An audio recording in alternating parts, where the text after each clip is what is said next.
ఇవేగా వస్తుంది ఎండకు వస్తుంది మరి అది లేదే.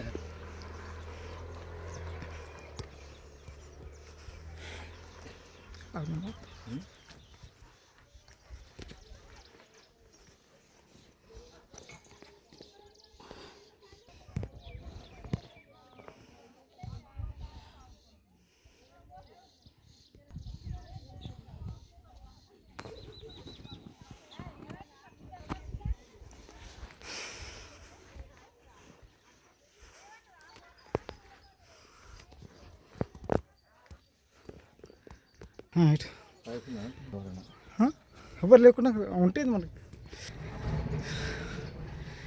నరసింహస్వామికి జై. ఉగ్రం వీరం మహావిష్ణుం జ్వలంతం సర్వతోముఖం నృసింహం భీషణం భద్రం మృత్యుర్మృత్యుం నమామ్యహం.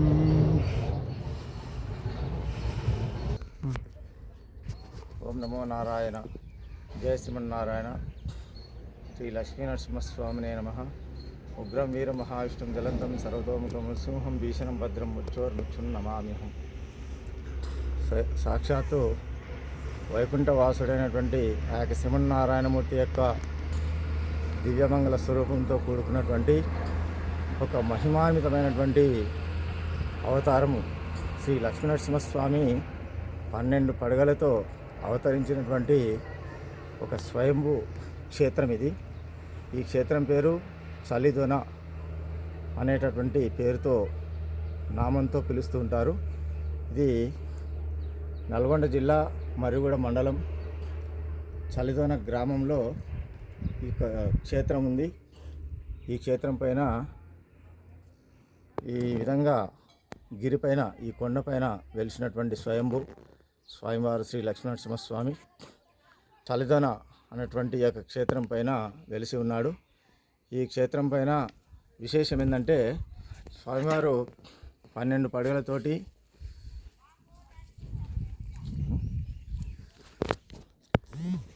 ఈ యొక్క క్షేత్రం పైన ఉన్నటువంటి విశిష్టత ఏమిటంటే లక్ష్మీనరసింహస్వామి 12 పడగలతో ఉన్నటువంటి అవతారంతో ఆ యొక్క గుండు పైన వెలిసి అన్ని చోట్ల కూడా గుండుకు వెలిసినటువంటి విశిష్టత ఉంటుంది. కానీ ఇక్కడ ఈ గర్భాలయంలో స్వామివారు ఆ గుండుకు వెలిసి ఉంటాడు. కానీ ప్రదక్షిణం చేసేటటువంటి విధానం ఏంటంటే స్వామివారి యొక్క పాదాల నుంచి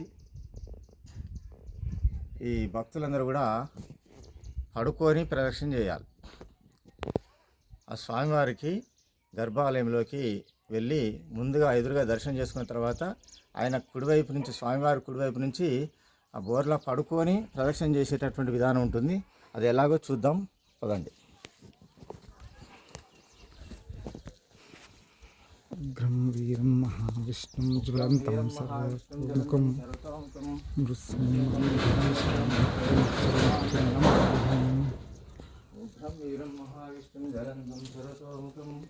నృసింహం భీషణం భద్రం మృత్యుర్మృత్యుం నమామ్యహం.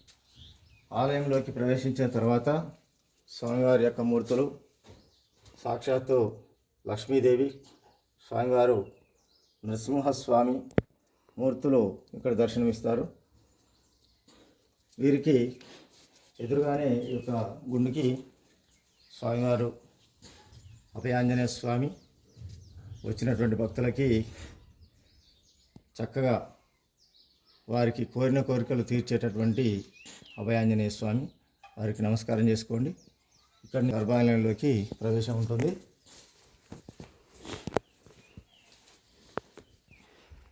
ఇక్కడికి ఇచ్చేసినటువంటి భక్తులు ముడుపులు కట్టుకుంటే వారికి కోరిన కోరికలు వెంటనే నెరవేరుతాయి. చాలా మహిమ కలిగినటువంటి క్షేత్రం ఇది. ఈ ముడుపులు కట్టుకొని ఇక్కడి నుంచి స్వామివారి కిందికి వంగుతూ లోపలికి ప్రవేశించాలి. జయ లక్ష్మీనరసింహస్వామి నమః.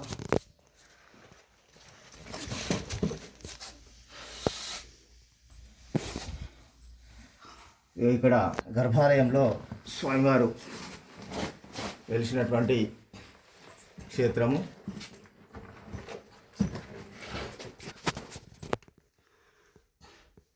స్వామివారు వారి యొక్క తొడలపైన కూర్చున్నటువంటి లక్ష్మీదేవిని తమ పైన ఆశీర్వాదాలను చేసుకొని అవతరించినటువంటి అవతారము స్వామివారి యొక్క పడిగలు చూడండి.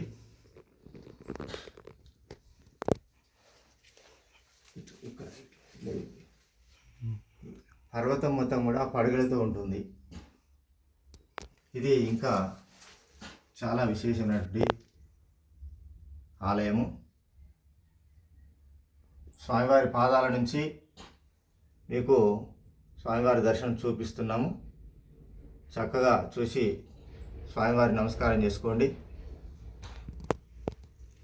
ఇక్కడ స్వామివారి యొక్క ప్రతిమ చుట్టూ ఉన్నటువంటి పడిగలు ఒక భాగం అయితే, ఈ యొక్క పర్వతం మొత్తం కూడా స్వామివారి యొక్క సీలింగ్ అనేటువంటి ఈ కప్పు మొత్తం కూడా పడిగలతో ఉంటుంది. ఇది ఒక పడిగ, అక్కడ అటువైపు ఒక పడిగ, దాని కిందికి ఒకటి, ఇంకా కిందికి ఒకటి, ఈ విధంగా ఇటువైపు కూడా అక్కడ ఒక పడిగ, అట్లా చుట్టూ స్వామివారి చుట్టూ కూడా పడిగలతో ఉంటుంది ఈ యొక్క పర్వతం. ఈ విధంగా నిర్మాణమై స్వామివారు స్వయంగా వెలిసినటువంటి నిర్మితమైనటువంటి ఈ యొక్క విశిష్టమైనటువంటి పుణ్యక్షేత్రము.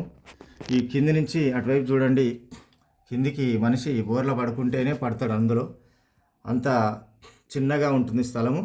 అందులోంచి బోర్ల పడుకొని వెనుక నుంచి తిరుగుతూ రావాలి. పడుకొని ప్రదక్షిణ చేస్తూ ఇటువైపు నుంచి ఇటుకొచ్చి స్వామివారి ముందుకు వచ్చి స్వామివారి నమస్కారం చేసుకోవాలి. అయితే ఈ యొక్క ప్రదక్షిణాలు 3 కానీ 5 కానీ 9 కానీ 9 తిరిగితే వారికి నవగ్రహ దోషాలు తొలగిపోతాయని ఇక్కడ నమ్మకము, విశ్వాసం ఉంది. అదేవిధంగా వారికి ఇంకా ఓపిక ఉన్న వాళ్ళు 11 ప్రదక్షిణాలు చేస్తారు. జయ శ్రీ లక్ష్మీనరసింహస్వామి.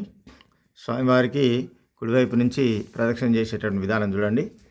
భక్తులు ఆ విధంగా బోర్లా పడుకొని లోనికి ప్రవేశిస్తూ చుట్టూ కూడా పాకుతూ వెళ్ళి వెనుక వైపు నుంచి ఇటువైపు రావాలి. ఈ విధంగా ఉంటుంది దర్శనం. అటు నుంచి వస్తుంది చూడండి. ఈ విధంగా పడుకొని వచ్చేటటువంటి ప్రదక్షిణ ఉంటుంది.